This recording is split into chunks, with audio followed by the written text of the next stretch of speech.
it's not a hard task for me. I have a good trainer in Sammy. So they understand everything that I want for them on the pitch. There are some things that we need to fix, but they are kids and they are learning every day. They march into the semi-finals unbeaten. Obviously that will be something that will boost the confidence of the team and the whole squad heading into the business end of the season. Yeah man, definitely. And we want to keep clean sheets also. Defensive line led by the goalkeeper and Devon Arches. And when we're attacking forces seeing the defensive defending like that, they will fall in and try and win the ball as high up as you can, and that's what we instill in the players to try and play in the opponent half, and I think they are grasping it.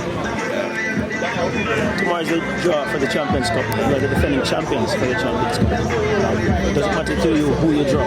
No, I don't. We just have to play who comes along.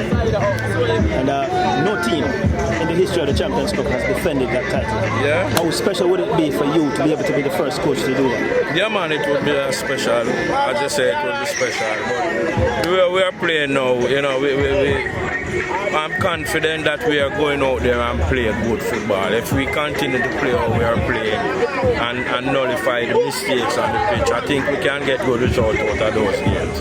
You know, so we don't want to pressure the players them, so we have to this, we have to that. We just want them to go there and have fun and play football.